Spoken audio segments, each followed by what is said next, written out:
I was standing on my front porch with a cup of coffee when I heard the diesel engine rumbling up the street, and something in my gut told me this Tuesday morning was about to go sideways in a way that would make my divorce look like a pleasant afternoon.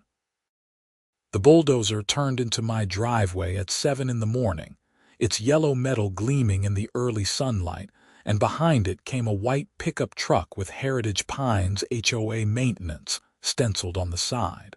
I set my coffee down so hard it sloshed over the rim. "Hey!"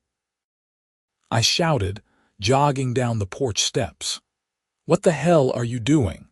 A woman emerged from the pickup truck, clipboard in hand, wearing khaki capris and a visor despite the early hour. Her blonde hair was pulled back in a tight ponytail, and she had that particular expression I'd come to recognize over the past 6 months since moving to this neighborhood in Morristown, New Jersey. It was the look of someone who believed they held absolute authority over every blade of grass and mailbox color within a 5-mile radius. "Mr. Sullivan Nichols," she called out, not really asking. "That's me, and you are Brenda Vanderbilt, HOA president. We sent you 3 notices about the stone wall violation."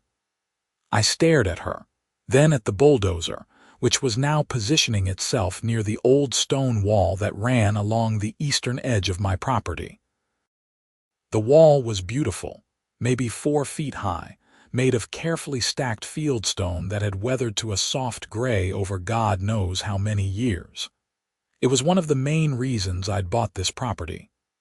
The house itself was a modest colonial built in the 1960s, but that wall had character, history. What violation? That wall was here when I bought the place. It's been here longer than this neighborhood has existed. Brenda consulted her clipboard with theatrical precision. Heritage Pines Community Standards Section 12, Paragraph 4. All boundary walls must be uniform brick or approved composite material, not to exceed 3 feet in height. Your stone wall is non-compliant and creates visual discord with the neighborhood aesthetic. Visual discord. Are you serious right now? Completely. You had 30 days to respond to the first notice, 14 days after the second, and 7 days after the final warning. Today is day 63. The HOA board voted unanimously to have the wall removed at your expense, to be billed to your account with a 15% administrative fee. The bulldozer operator, a heavy-set guy with a gray beard, looked vaguely uncomfortable but started lowering the blade anyway. I ran toward the wall, putting myself between it and the machine. "Stop. You can't just destroy someone's property like this. Mr. Nichols, when you purchased your home, you signed the Heritage Pines Covenant. You agreed to abide by all community standards. This wall is in violation. Please step aside, or I'll have to call the police for interference with official HOA business." Official HOA business. You're not a government agency, lady. You're a neighborhood busybody with a clipboard. Her face flushed red, which I took as a small victory even as my heart hammered in my chest. I'm trying to maintain property values for everyone in this community. That wall is an eyesore and it's coming down today. If you'd read your notices, you could have removed it yourself and avoided the fees. I didn't get any notices. They were sent certified mail to your address on record. I never received certified mail about any wall. She made a notation on her clipboard. That's between you and the Postal Service. The wall is still non-compliant. Now please move or I will call the authorities. I looked at the operator, who shrugged apologetically. "Sorry, man. I just do what I'm contracted to do. How much is she paying you for this?" $1,600 for the day. I pulled out my wallet, fumbling with my credit cards. "I'll give you $2,000 to turn that thing around and leave." The operator actually looked tempted, but Brenda was already on her phone. "Yes, police, please." I have a homeowner interfering with lawful HOA property maintenance at 847 Brookstone Drive. Lawful. This is insane. A police cruiser arrived within 10 minutes, which told me Brenda probably had the local cops on speed dial. Officer Martinez stepped out, looking like he'd rather be anywhere else. I recognized him from the coffee shop downtown. We'd chatted a few times about the nets. "Morning, Sullivan," he said wearily. "What's going on?" "They're trying to bulldoze my stone wall without my permission." "He signed a covenant," Brenda interjected. "We sent proper notices. This is legal HOA enforcement." Martinez rubbed his temples. "Look, Sullivan, I can't get involved in HOA disputes unless someone's breaking the law. If you signed their agreement, this is a civil matter. You'd need to take it to court. By the time I get to court, my wall will be rubble. You could request an injunction, but that's above my pay grade. Right now, if you don't move, she can claim you're trespassing on HOA easement property, and I'd have to enforce that. It's my property line." Martinez pulled out his phone and looked at something. "Actually, according to the county GIS, there's a 6-foot easement from your property line that the HOA controls for maintenance purposes. The wall sits partially in that easement." I felt the ground shifting under me, metaphorically speaking. "That can't be right. It's in your deed. I'm sorry, man. You need to step back and handle this through proper channels." What choice did I have? I stepped aside, fists clenched, and watched as the bulldozer operator fired up the engine again. Brenda stood there with her arms crossed, satisfaction radiating from her like heat from asphalt. The blade hit the wall with a grinding crunch that made me physically flinch. Stones that had sat perfectly balanced for who knows how long tumbled and scattered. The operator made quick work of it, pushing through the wall section by section. Within 20 minutes, 200 feet of beautiful historic stonework was reduced to a pile of rubble and dirt. "There," Brenda said, making another note on her clipboard. "You'll receive an invoice within 7 business days. Have a pleasant day, Mr. Nichols." She climbed back into her truck and drove off. The bulldozer operator at least had the decency to look apologetic as he followed her out. Officer Martinez lingered. "For what it's worth, that was a nice wall. My grandmother had one like it at her old place in Pennsylvania. These HOAs can be brutal." "What am I supposed to do now? Lawyer up? Fight the charges? Maybe you can get them to rebuild it to their standards on their dime if you make enough noise." "But honestly, most people just comply. It's cheaper than fighting." He left, and I stood there alone in my driveway staring at the ruins of my wall. Neighbors had come out to watch the show. Most looked sympathetic. A few looked smug, probably the ones on Brenda's good side.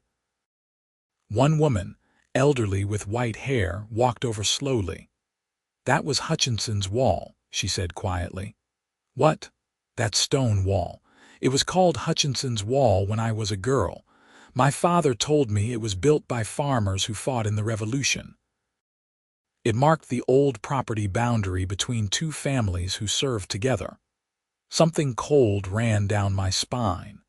The Revolutionary War. That's what I was always told. This whole area was farmland back then. That wall has been standing since the 1700s. Shame to see it go. She shuffled back to her house, leaving me with a growing sense that Brenda and her HOA had just made a catastrophic mistake. I went inside and opened my laptop, searching for Morristown, New Jersey Revolutionary War stone walls. The results made my hands shake. Morristown had been George Washington's winter headquarters, twice. The area was thick with Revolutionary War history. There were protected sites, marked battlegrounds, and according to what I was reading, numerous protected historical structures including old stone walls that had served as property markers and defensive positions. I grabbed my phone and called the New Jersey Historic Preservation Office. After navigating an automated menu that seemed designed to test human patience, I got a real person. Historic preservation. This is Jennifer speaking. Hi, yes.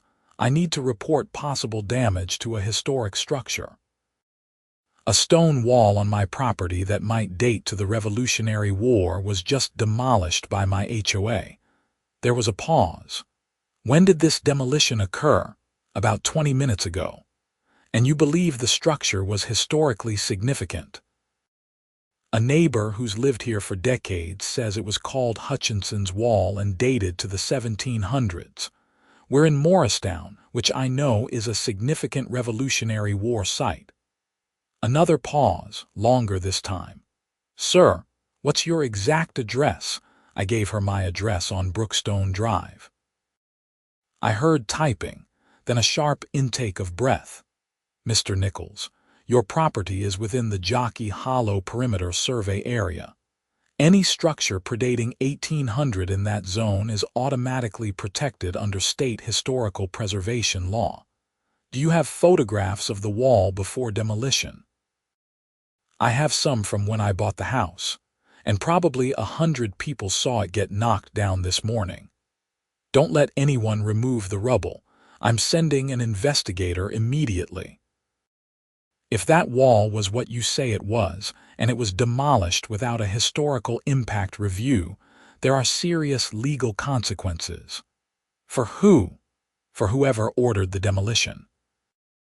If it was your HOA, they could be liable for state fines, federal fines if any federal historic preservation money was involved in the area, and mandatory restoration costs.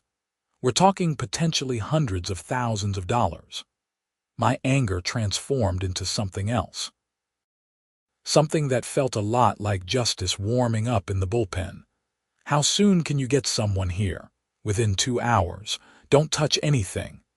I hung up and immediately called a lawyer. Not just any lawyer, but Sarah Chen, who'd handled my divorce and had a reputation for being absolutely ruthless when someone tried to push her clients around. She answered on the third ring. Sullivan, it's early. Someone better be dying. My HOA just bulldozed what might be a protected Revolutionary War historic site. Silence. Then, I'll be there in 45 minutes. Don't say a word to anyone without me present. I spent the next hour documenting everything. I took photos of the rubble from every angle, wrote down everything Brenda had said, noted the time, got the bulldozer company's information from their abandoned pile of paperwork. My phone buzzed constantly. Word was spreading through the neighborhood. One text stood out. It was from Marcus, 2 houses down. Dude, my grandpa says that wall was marked on old survey maps as historic boundary. He has maps in his attic from the 1920s if you need them. I called Marcus immediately. Can I see those maps? Come over right now. Grandpa's excited. He's been complaining about the HOA for years. I jogged to Marcus's house. His grandfather, a spry 85-year-old named Harold, had spread several rolled documents across his dining room table. They were beautiful hand-drawn property surveys from 1923, showing the original farm plots before the area was developed. There, Harold said, pointing with a gnarled finger. Hutchinson's Wall marked right here. See that notation? Historic boundary ESD, 1778, preserve in perpetuity. The original developers of Heritage Pines actually built around these old structures. They were supposed to be protected as part of the neighborhood's historic character. That's why your lot and a few others have irregular boundaries. Can I photograph these? Take them. I have copies. Nail that woman to the wall. She tried to fine me $300 last year because my mailbox was the wrong shade of black. Sarah Chen arrived as I was walking back, her Mercedes pulling up with the urgency of someone who smelled blood in the water. She got out wearing a power suit that probably cost more than my monthly mortgage payment. Show me everything. I laid it out. The demolition, Brenda's statements, Officer Martinez's involvement, the neighbor's testimony, Harold's maps. Sarah's expression grew progressively more predatory. "This is beautiful," she said. "No, not the situation. I mean from a legal standpoint.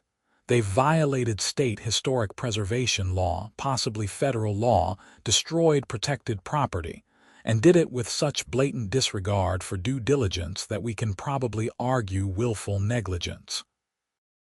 A white SUV pulled up with NJ Historic Preservation Office on the side. A woman in her 50s got out, followed by a younger man carrying equipment. The woman introduced herself as Dr. Patricia Howell, State Archaeological Surveyor. "I need to examine the remains," she said, "all business. No one touches anything until I'm done." We watched as Dr. Howell and her assistant carefully examined the rubble. She took samples, photographs, measurements. She pulled out what looked like ground-penetrating radar equipment and scanned the area where the wall had stood. After 90 minutes, she came back to where Sarah and I waited.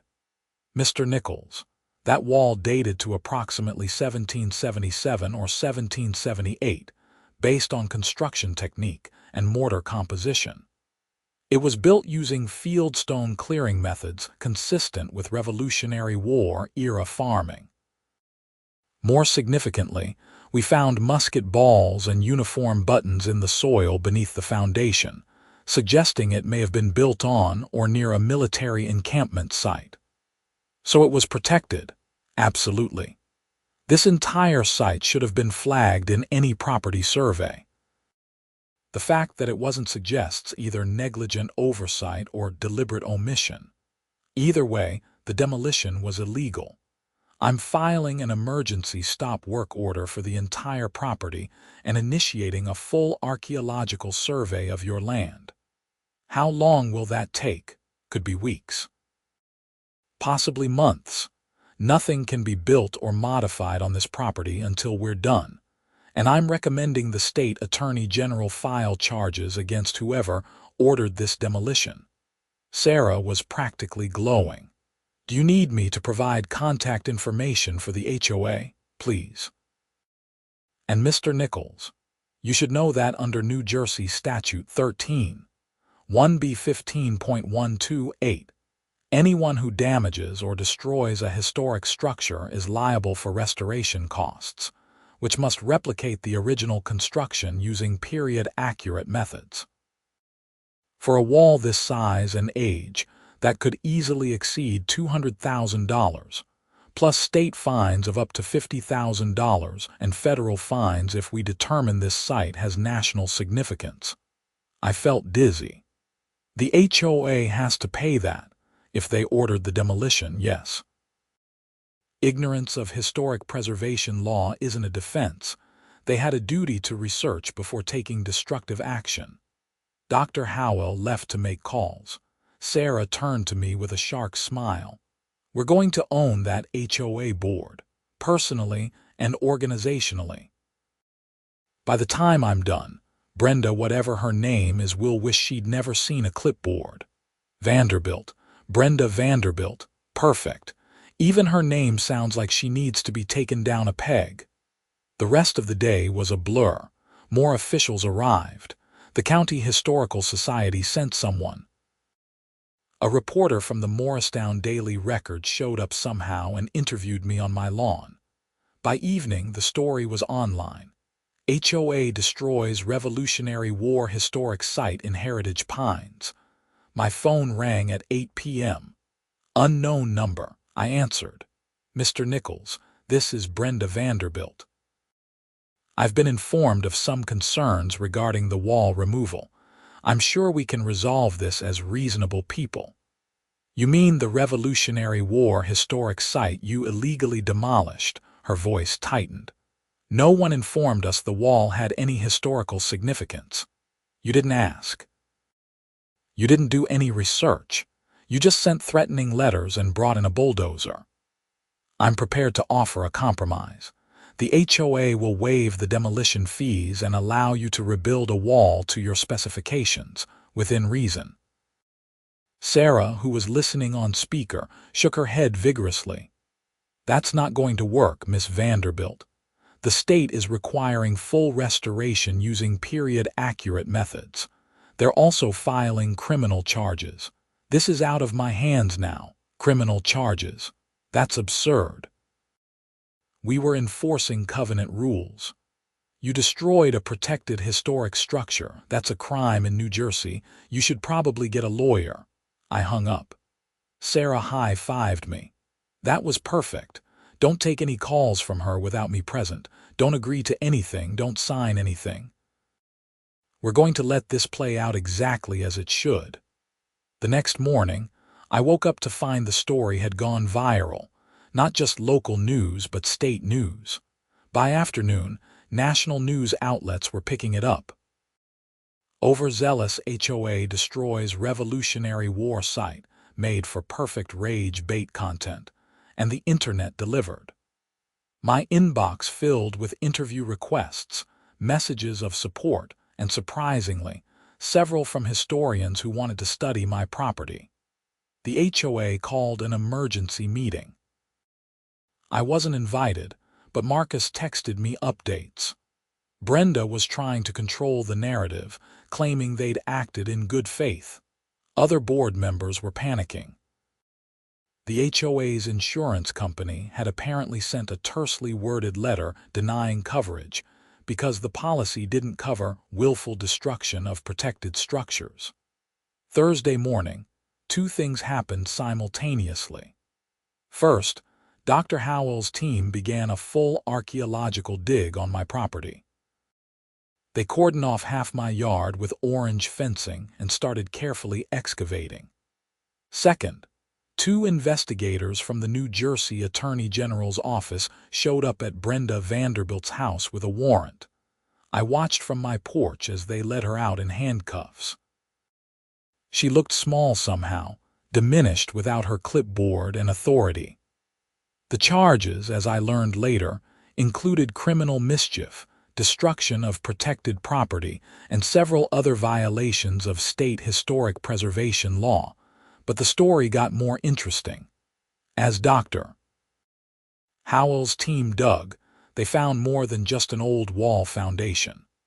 They uncovered remnants of what appeared to be a Continental Army encampment, including a fire pit, buried tools, and several musket balls. My property had been a military position during the winter of 1777. This is significant, Dr. Howell told me on Friday. Really significant. This could be an undocumented encampment site. We need to expand the survey to neighboring properties. How many neighboring properties? Potentially the entire Heritage Pines development. And just like that, the HOA's nightmare got worse. Dr. Howell obtained court orders to survey 12 additional properties in the neighborhood. Every house in the original Hutchinson farm plot had to be examined. Construction stopped on 2 homes being renovated. The HOA's planned playground and community center project was indefinitely suspended. The board members started resigning. First the treasurer, then the secretary, then 2 at-large members. That left just Brenda, who couldn't resign because she was facing criminal charges, and 1 other member, a guy named Phil who looked like he wanted to cry every time someone mentioned the word lawsuit. Sarah filed civil suit on my behalf against the HOA for property damage, emotional distress, and violation of my property rights. She also filed a class action on behalf of other homeowners who'd been harassed by Brenda's aggressive enforcement tactics. The stories that came out were astounding. Brenda had fined people for having the wrong color flowers, threatened to foreclose on homes over minor violations, and allegedly embezzled HOA funds to pay for personal expenses. That last part got the FBI involved. Turns out, when you start digging into an HOA's finances, sometimes you find more than creative accounting. Brenda had been skimming money for years, hiding it under inflated maintenance contracts with companies owned by her relatives. The state's case moved forward quickly. New Jersey doesn't mess around with historic preservation violations. Brenda pleaded not guilty initially, but the evidence was overwhelming. Video from my Ring doorbell showed the entire demolition. Testimony from the bulldozer operator confirmed Brenda had ordered it without any permits or reviews. Dr. Howell's report definitively established the wall's historic significance. In late March, Brenda changed her plea to guilty in exchange for a reduced sentence. She got 18 months in county jail, 5 years probation, and was ordered to pay full restitution for the wall's restoration. The HOA, as an organization, was fined $75,000 by the state and $50,000 by the federal government. They were also liable for the restoration costs, which Dr. Howell estimated at $230,000. The HOA didn't have that kind of money. They had maybe $40,000 in reserves after Brenda's embezzlement. That meant either special assessments on all homeowners or dissolution. The remaining board members called for a community vote. I attended that meeting. The community center was packed with angry homeowners who were just realizing they might each owe thousands of dollars because Brenda couldn't leave a stone wall alone. Phil, the last surviving board member, looked like he wished the floor would swallow him whole. "We have 3 options," he said miserably.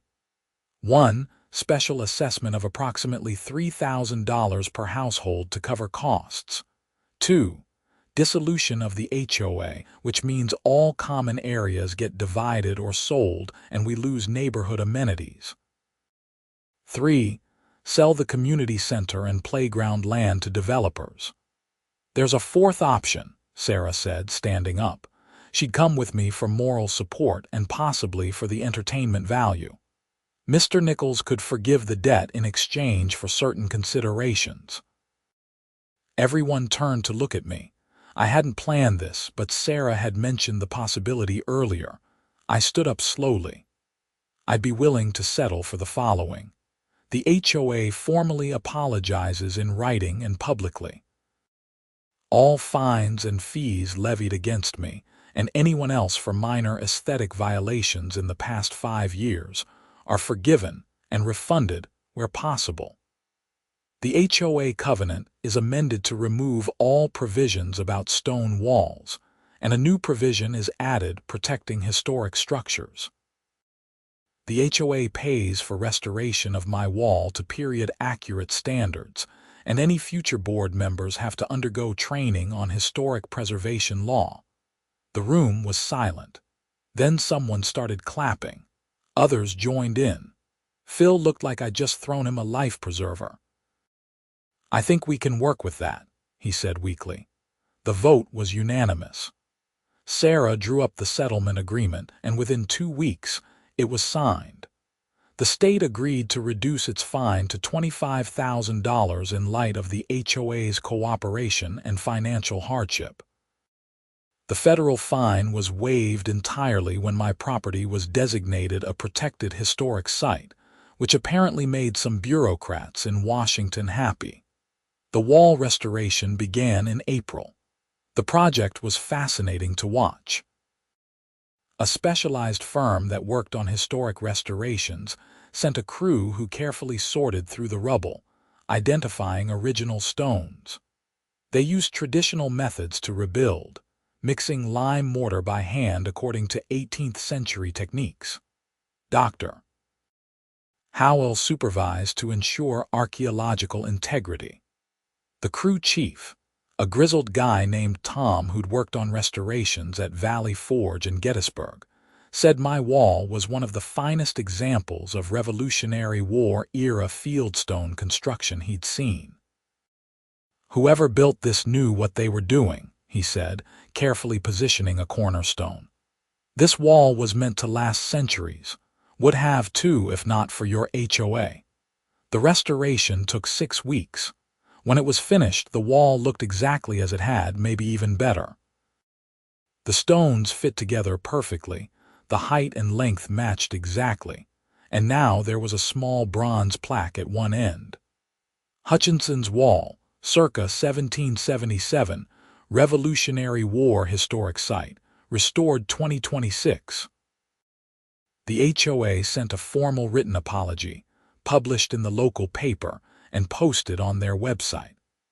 They also issued refunds totaling over $40,000 to homeowners who'd been excessively fined. My refund was $300 for a mailbox placement violation I'd paid without thinking about it 6 months earlier. Brenda began serving her sentence in May. I didn't feel particularly triumphant about that. Yes, she'd been a petty tyrant who destroyed something valuable, but watching someone go to jail is never really satisfying. Mostly, I felt like the whole situation had been a colossal waste that could have been avoided if she'd just exercised a tiny bit of curiosity or restraint. The property survey revealed more interesting details. My land and several adjacent lots were indeed part of a Continental Army encampment. Not a major one, but significant enough that the National Park Service added it to their register of Revolutionary War sites. Dr. Howell wrote a paper about it that was published in some archaeological journal. My property value actually increased because of the historic designation. The class action lawsuit Sarah filed settled for $200,000, distributed among 47 homeowners who'd been subject to Brenda's harassment. I got the largest share, $50,000, which covered my legal fees and then some. The rest was divided based on the severity of each case. Heritage Pines elected a new HOA board in June. The new president was a retired teacher named Gloria who promised a common-sense approach to neighborhood management. Her first act was to repeal about 40% of the covenant rules, including anything related to flower colors, mailbox shades, and decorative garden features. "We're here to maintain property values and handle common area maintenance," she announced at her first meeting. "We're not here to dictate what color petunias you plant." The neighborhood felt different after everything settled down. People were friendlier, more willing to talk. The shared trauma of almost being bankrupted by an insane HOA president created a strange sense of community. Block parties became regular occurrences. Someone started a neighborhood garden that Brenda would have had an aneurysm over, but which everyone else loved. Marcus and I became good friends. His grandfather Harold passed away peacefully in August, but not before seeing Hutchinson's Wall restored. Harold told me at a summer barbecue that it was one of the highlights of his year, watching that wall go back up. "History matters," he said, holding a beer and watching the sun set behind the restored stones. Brenda didn't understand that. She thought everything could be made uniform and controlled. But the things that last, the things that matter, they're the ones with roots deep enough that no clipboard can touch them. Sarah and I went out for drinks when everything was finally settled. She ordered expensive whiskey and toasted my wall. "You know what the best part is," she said. "That wall stood for 250 years, survived the British, survived 2.5 centuries of weather and change, and in the end, it was a HOA president named Brenda who knocked it down. But it's back now, and it'll probably stand another 250 years. And somewhere in that time, someone will read about this whole mess and laugh their ass off. You think people will remember this? Are you kidding? HOA president destroys Revolutionary War site is going to be a cautionary tale forever. They'll teach it in law schools. Hell, they'll probably teach it in history classes. You're part of the historical record now. That was a weird thought. I'd moved to Morristown just wanting a quiet place to rebuild my life after my divorce. Instead, I'd ended up in the middle of a legal battle that made national news, uncovered an archaeological site, and sent an HOA president to jail, but my wall was back. Every morning, I drank my coffee on the porch and looked at those carefully stacked stones, knowing they'd been touched by hands that fought for American independence, that had survived longer than most things humans build. Brenda's attempt to impose order on the world had failed spectacularly, but the wall remained. Life returned to normal, or what passed for normal. The archaeologists finished their survey and left. The media attention faded. I went back to my job as an accountant, which seemed incredibly boring after months of lawyers and historians and federal investigators. But there were lasting changes. Heritage Pines became something of a tourist attraction. People interested in Revolutionary War history would drive through, looking at the protected sites. The town of Morristown added us to their historical tour maps.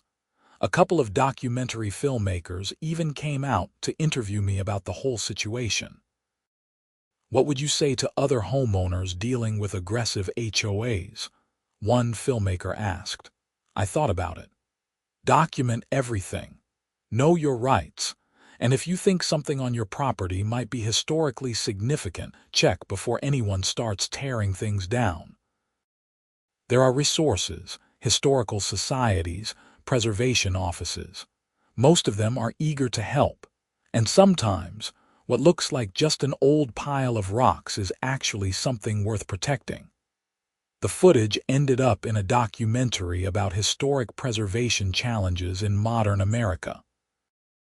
My section was about 3 minutes long, but Mom called me crying because she saw it on PBS. My son, the historic preservationist, she said proudly, which wasn't exactly accurate, but I let her have it. Dating became interesting. So what do you do? Women would ask on first dates. I'm an accountant. Oh, that's nice. I also accidentally uncovered a Revolutionary War site and sent my HOA president to jail. That usually got their attention. I met someone, actually. Her name was Rachel, and she was a librarian at the Morristown Public Library. She knew about the wall before we even met because she'd been following the story in the local papers. Our first date was dinner. Our second was a walk around my property where I showed her exactly where the archaeologists had found artifacts. This is probably the most unique second date I've ever been on, she said, standing next to Hutchinson's wall. Is that good or bad? Definitely good. History plus property rights drama plus standing up to petty tyrants. You're basically every librarian's fantasy. We were taking things slow, but it felt right. After the chaos of my divorce and the insanity of the past year, slow and steady seemed perfect. The legal fallout continued in small ways. Other HOAs in New Jersey started reviewing their enforcement procedures. A few state legislators proposed new laws requiring HOAs to conduct historic preservation reviews before any major changes to properties in areas with significant historical background. The bill was nicknamed Brenda's Law informally, though officially it was the Historic Property Protection Act. Phil, the former board member, approached me at the grocery store in September. He looked 10 years younger now that he wasn't dealing with constant crisis. I just wanted to thank you, he said, for not destroying us completely. You could have pushed for maximum damages, bankrupted everyone. But you didn't. I just wanted my wall back, I told him, and to make sure this didn't happen to anyone else. Well, it won't. The new board is normal people doing reasonable things. It's amazing how much better everything runs when the president isn't a megalomaniac. The holidays rolled around. I hosted Thanksgiving at my place for the first time. Rachel came, along with Marcus and his wife, several neighbors, and Sarah Chen, who showed up with expensive wine and stories about her latest cases that had everyone laughing. We ate dinner at a long table set up in my backyard, parallel to Hutchinson's wall. The November sun was weak but pleasant, and as I looked around at friends new and old, I felt something I hadn't felt in years: contentment. "Speech," Marcus called out, tapping his wine glass. I stood reluctantly. "I'm not great at speeches. You faced down a HOA and won. You can handle a toast," Sarah said. "Okay. A year ago, I was eating Thanksgiving dinner alone in an apartment, recently divorced, kind of lost.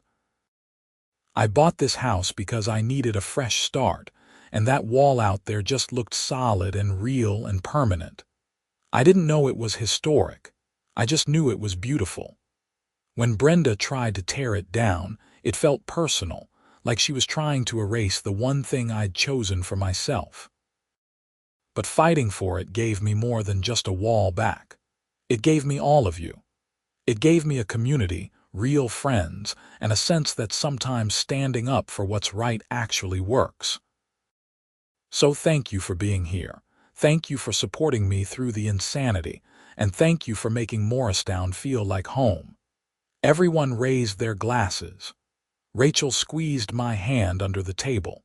The wall stood silent and solid behind us, witness to another chapter in its long history. Winter came, and snow covered the wall, making it look like something from a Currier and Ives print. I took a photo that got shared around social media with captions about perseverance and history. People I hadn't talked to in years reached out to say they'd seen the picture, had heard about my story. Brenda's sentence was reduced slightly for good behavior. She'd be out in 14 months instead of 18. Part of me wondered if she'd learned anything, if the experience had changed her. Probably not. Some people were just hardwired to control everything around them, but at least she couldn't hurt anyone else's property for a while. The HOA functioned smoothly under Gloria's leadership. Dues were lower because they weren't spending money on frivolous enforcement actions and legal fees. The common areas were maintained properly. Disputes were handled with conversation instead of threats. It was almost boring how well it worked when reasonable people were in charge. I got an unexpected letter in February from the National Park Service. They were creating an educational program about citizen historic preservation and wanted to feature my story. Would I be willing to participate? It would involve some interviews, maybe a site visit from a film crew, and appearing in educational materials. Why not? I'd already been through the media circus. Might as well use it for something good. The film crew came in March. They were professionals, efficient and polite. They interviewed me, filmed the wall from various angles, talked to Dr. Howell about the archaeological significance, and even got footage of the Heritage Pines neighborhood looking pleasant and normal. What's the most important thing you learned from this experience? The director asked during my final interview. That ordinary people have more power than they think, I said. Brenda had all the official authority. She had the HOA bylaws, the covenant, the board behind her. But she was wrong, and when you're in the right and you stand your ground, the system eventually works. It's not easy, it's not fast, and you need good people helping you, but it's possible. Justice isn't automatic, but it's achievable. That's good, the director said. Really good.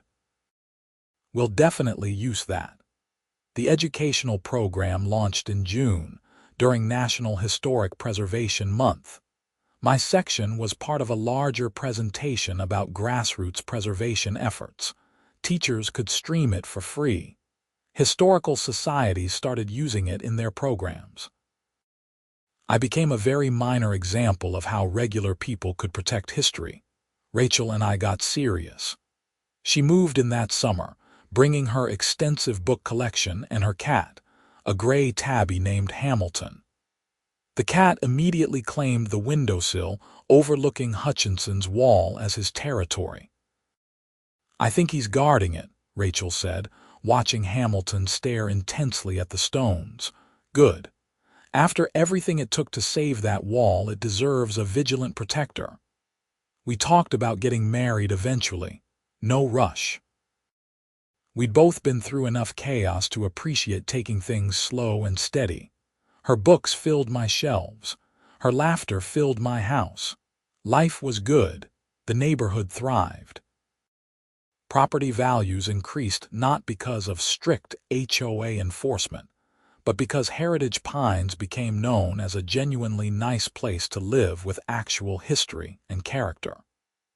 New families moving in specifically mentioned the wall and the story behind it as reasons they chose the area. It's nice to live somewhere that values real things over appearances, one new neighbor told me at a block party. Marcus and I started a tradition of having coffee on my porch every Saturday morning, weather permitting, sitting near the wall and talking about everything and nothing. Sports, politics, work, family, just two guys being friends.